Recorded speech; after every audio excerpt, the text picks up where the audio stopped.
Welcome back. रुख करते हैं क्रिकेट के मैदान का। इंग्लैंड के खिलाफ पहले टेस्ट में बदतरीन शिकस्त के बाद कौमी टीम में सर्जरी की गई। बाबर आजम, शाहीन, नसीम शाह, सरफराज अहमद को रेस्ट करवाया गया और नई टीम का ऐलान हुआ।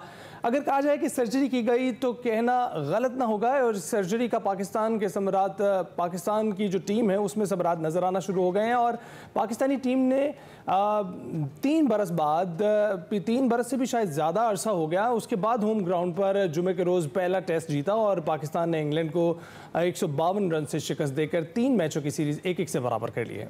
इसके बाद कौमी टीम अपना आखिरी टेस्ट मैच रावलपिंडी में खेलेगी। दोनों टीमें रावलपिंडी में मौजूद हैं और आज से प्रैक्टिस सेशन का भी आगाज़ हो जाएगा। और कौमी टीम की उम्मीदों का जो महवर है नुमान और साजिद खान है। जी हमारा बस चले, हम उन्हीं को ही खिलाते रहें बस। और इधर ज़राए के मुताबिक दौरा ऑस्ट्रेलिया के लिए मुमकिन खिलाड़ियों की जो सिलेक्शन है उस पर भी मुशावरत जारी है, जबकि चेयरमैन PCB की हतमी मंजूरी के बाद ही टीम का ऐलान फिर किया जाएगा। कौमी टीम के wicket keeper batter Mohammad Rizwan white ball format में बाबर आजम की जगह कप्तानी के लिए मजबूत दावेदार दिखाई दे रहे हैं, जबकि सीरीज में शाहीन, नसीम और बाबर आजम की वापसी भी एक्सपेक्ट की जा रही है। कौमी टीम 29 अक्टूबर को मेलबर्न रवाना होगी, जबकि 2 नवंबर को तरबियती सेशन में हिस्सा लेगी। और पाकिस्तान और ऑस्ट्रेलिया के दरमियान सीरीज का पहला जो वनडे मैच है 4 नवंबर को शेड्यूल है। इस सारी सूरत हाल पर हम बात कर लेते हैं। हमारे साथ सलीम खालिद साहब मौजूद है, सीनियर स्पोर्ट्स तज्जियाकार है। अस्सलाम वालेकुम सलीम खालिद साहब, कैसे हैं आप?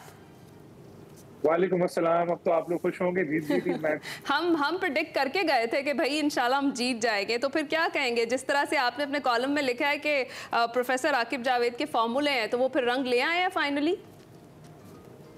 बिल्कुल, फिलहाल तो प्रोफेसर साहब चढ़े हुए हैं आजकल, खूब ऊपर उनकी गुड्डी चढ़ी हुई, बड़े जबरदस्त टीम ने परफॉर्म किया, हर तरफ आके हो रहा है। और वाकई देखिए ये चीजें ऐसी नहीं है कि बहुत गैर मामूली इकदाम उन्होंने किए, ये थे, हो सकता थे, लेकिन लोग डरते थे ऐसा करते हुए कि बाबर को निकाल दिया ये हो जाएगा, शाहीन को निकाल दिया ये हो जाएगा, स्पिन पिच बना ली ऐसा ना हो जाए, फास्ट पिच बना ली वैसा ना हो जाए, इससे अच्छा डेड पिच बनाओ, बाबर 200 करेगा, दूसरे 200 करेंगे, 500 रन करो, आराम से ड्रॉ होगा और खुश।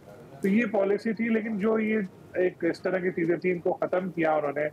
और चेयरमैन मोहसिन नकवी ने भी उनको फ्री हैंड दिया। उन्होंने सबसे पहले, जैसे आपने भी जिक्र किया, 4 प्लेयर्स को बाहर किया, फिर एक स्पिन की ऐसी पिच बनाई जो पहले से यूज पिच थी, उसी के ऊपर मैच जब हुआ तो स्पिन पिच थी। और चौथे 5वें दिन ही गेम टर्न होने लगती है, ज्यादा क्रैक्स पड़ने लगते हैं। वो 8-9 दिन की जब पिच हुई तो उसका हाल आप लोग सोच ले। हो तो इंग्लैंड वाले बेसबॉल वगैरह सब भूल गए, उनको खेला ही नहीं जा रहा था। और नो डाउट बॉलिंग भी हमारी बड़ी जबरदस्त थी। अभी हम देखते हैं कि बांग्लादेश से बहुत बदतरीन शिकस्त हमें रावलपिंडी में हमें उसका सामना करना पड़ा था। इस बार ये जो तीसरा टेस्ट होने वाला है इंग्लैंड के खिलाफ, आप क्या देख रहे हैं? पिच कैसी है और ये जो स्पिनर्स का जो जाल बिछाया गया है, ये जो स्ट्रेटजी है, क्या वहां पर भी कारगर साबित होगी?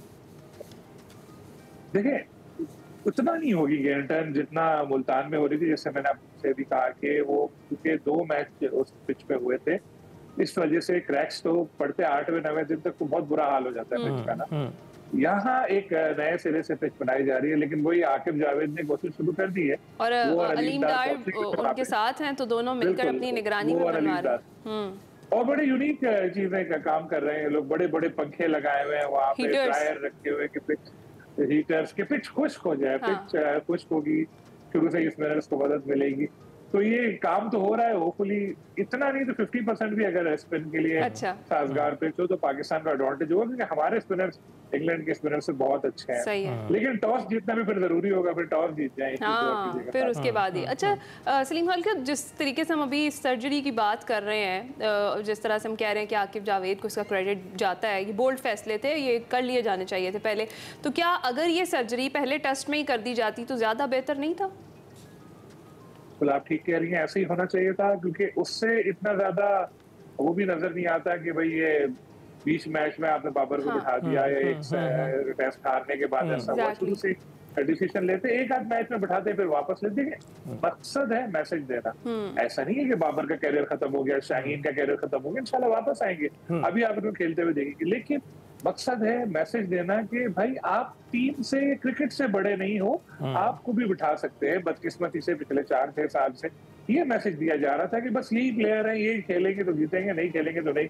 ये लोग बांग्लादेश, जिम्बाब्वे, आयरलैंड के खिलाफ भी रेस्ट नहीं करते थे, खुद खेलते रहते थे, जिसका नुकसान होता था। अब देखें इनको रेस्ट कराया, नया लड़कों के लिए कराया, कामरान को उसने सेंचुरी की, नहीं तो वो इसी तरह बाहर ही रहता है। अगर हम इधर ही चल रहे होते तो बाबर के 18 इनिंग को हम 20 इनिंग कर चुके होते अब तक। ये झटका बिल्कुल जरूरी है, बिल्कुल झटका जरूरी था। सलीम खालिद वो तो पहुंच गया उनको मैसेज और रेस्ट के बाद वो आ रहे हैं, लेकिन हम ये देख रहे हैं बैक टू बैक सीरीज भी अब सामने आ रही हैं। अब दौरे ऑस्ट्रेलिया है, फिर दौरा जिम्बाब्वे है। 4 तारीख को 4 नवंबर को पहला मैच होने वाला दौरे ऑस्ट्रेलिया का, 2 को इसकी तैयारी होगी। तो आप इसमें क्या सोच रहे हैं? पूरी कुव्वत से ये वापस आएंगे और उसमें ये एक्सपेक्ट किया जा रहा है, मतवक्के है कि पूरी टीम, पूरे जो पहले टीम स्क्वाड खेला करता था उसमें चंद तब्दीलियों के साथ ये मोहम्मद रिजवान को कप्तानी दी जाएगी। कैसे देख रहे हैं आप इसको? बिल्कुल ऐसा ही है, लेकिन एक चीज मैं आपको बता दूं कि हम लोगों को बहुत ज्यादा ऐसा भी नहीं सोचना चाहिए कि एक मैच जीतने के बाद बस हम तो दोबारा वर्ल्ड चैंपियन बन गए, हम तो ये कर देंगे, हम तो वो कर देंगे। एक्सपेक्टेशंस जरा लो रखे हैं क्योंकि अभी एक मैच जीता, हमारी अपनी कंडीशन थी, हमारी अपनी पिचेस थी। वहाँ ऑस्ट्रेलिया में हम जाके ऑस्ट्रेलिया को नहीं कह सकते पाया ना अच्छे स्पिन पिच बनाओ, ले जाओ, हमारी मर्जी, हम जैसी पिच बनाएंगे वहाँ वैसी पिच बनेगी उनके हिसाब से। आपको पता है बाउंस से पिचेस होती है, लेकिन ये वाइड बॉल क्रिकेट होनी है। वाइड बॉल की हमारी टीम बहुत अच्छी है पेपर पे, लेकिन ग्राउंड में जाते थे तो आपस में इख्तलाफात और ये सब चीजें थी, परफॉर्मेंस सामने नजर नहीं आती थी। अब अगर एज अ टीम खेले तो बिल्कुल अच्छा परफॉर्म कर सकते हैं। इसके बाद ऑस्ट्रेलिया से जिम्बाब्वे जाना है, वहां पर फिर सीनियर्स को रेस्ट देने की बात आ रही है कि जैसे बाबर, शाहीन और 1-2 और लोगों को रेस्ट दिया जाए। रिजवान को कप्तान बनाने की बातें हो रही है, बिल्कुल बहुत अच्छी चॉइस साबित हो सकते हैं। सीनियर प्लेयर है, तीनों तरह की क्रिकेट खेल रहे हैं, अच्छा परफॉर्म कर रहे हैं। बजाय किसी नए बच्चे को लेकर आए और वो हारे फिर उसको प्रेशर डाले, इससे अच्छा है कि रिजवान को लेकर जाए।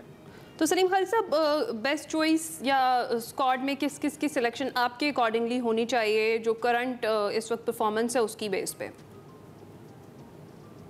वाइट बॉल की तो हमारी टीम देखे बनी हुई है। वो सीनियर प्लेयर वापस आ जाएंगे तो एक ही टीम हमारी खेल रही वही होगी। और एक बात अगर आप इस मौजूद से हटकर मुझे इजाजत दें तो मैं आगे ऐड कर दूं कि आज इससे हटकर है बिल्कुल, लेकिन क्योंकि वक्त आपके पास भी कम है, लेकिन एक खबर है कि आईसीसी की मीटिंग हो रही है आज दुबई में। बहुत से नकवी भी पहुंच चुके हैं दुबई या पहुंचने वाले हैं। बिल्कुल बड़ी इंपॉर्टेंट है वो, और वहां पर चैंपियंस ट्रॉफी के हवाले से बात होगी। पाकिस्तान के लिए बहुत ज्यादा इंपॉर्टेंट है। 3 ऑप्शंस चल रहे हैं, या तो पूरी चैंपियंस ट्रॉफी पाकिस्तान, या हाइब्रिड मॉडल इंडिया के मैचेस यूएई, या फिर एक ये है कि इंडिया की टीम आए और जाए। तो अब देखें क्या होता है, लेकिन होपफुली कुछ ना कुछ इसका हल आज निकल आना चाहिए। आईसीओ के बाद तो निकलना ही चाहिए। हम देख रहे हैं वहाँ पर अगर वजीर खारजा उनके आ सकते हैं तो यहाँ पर टीम भी आ सकती है, उनको बिल्कुल प्रोटोकॉल भी उसी तरह से दिया जाएगा जैसा टीमों को दिया जाता है। तो सलीम खालिद साहब, बैक टू बैक आपने बात की कि खेलते हुए आते वक्त हमारे जो सीनियर खिलाड़ी हैं ये एग्जॉस्ट हो गए, इनको आराम की ज़रूरत थी, इनको आराम करवाया गया। अब सोचा जा रहा है कि वो शायद परफॉर्म करेंगे, लेकिन अभी भी तो बैक टू बैक सीरीज़ जारी हैं। और तो यहाँ पर खेलते खेलते क्या इनकी परफॉर्मेंस बेहतर होगी? क्या इस झटके की वजह से इनकी परफॉर्मेंस बेहतर होगी, या फिर अभी भी आपने कहा कि अपनी उम्मीदें कम ही रखें? नहीं, जैसे मैंने आपसे बताया कि अभी ऑस्ट्रेलिया की सीरीज है, वहां पर व्हाइट बॉल के 6 मैच है, 3 T20 3 वनडे, उसके फौरन बाद जिम्बाब्वे की सीरीज है। तो सेलेक्टर्स ये सोच रहे हैं कि जो जिम्बाब्वे वाली सीरीज है उसमें फिर रेस्ट कराया जाए सीनियर प्लेयर्स को और बच्चों को खिलाया जाए, क्योंकि जिम्बाब्वे की टीम इतनी स्ट्रॉन्ग है नहीं, तो बच्चों को खिलाया जाए तो उनको रेस्ट तो मिल जाएगा।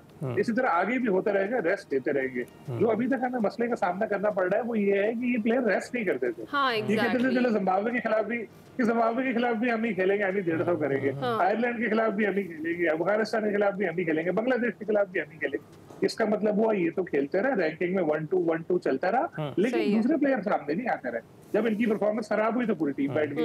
तो अब जो इक़दाम हो रहे हैं इंशाल्लाह उससे अब हमारे पास बेंच स्ट्रेंथ भी थोड़ी मजबूत होगी, और जो नए लड़के डोमेस्टिक क्रिकेट खेल रहे हैं उनको भी आस मिलेगी कि यार हमें भी चांस मिल सकता है। ये नहीं है कि हम बस पानी पिलाते रहेंगे और टीवी पे मैच देखते रहेंगे। ठीक है जी, बहुत शुक्रिया सलीम खालिद साहब। ओवरऑल सिचुएशन हम डिस्कस कर रहे थे, मैच में क्या होने जा रहा है। अभी तक वो कह रहे हैं सलीम खालिद साहब, ज़्यादा उम्मीदें नहीं आपने अपनी टीम से बांधनी, ज़रा बस आराम से ही रुक जाइए क्रिकेट शायकीन यहीं पे, लेकिन हम उम्मीद करते हैं कि अगला मैच भी हम जीत ही जाएंगे इंशाल्लाह। इसके साथ ही हम छोटी सी ब्रेक पर जाएंगे। आपने कहीं नहीं जाना, कुछ ही देर में वापस आ रहे हैं।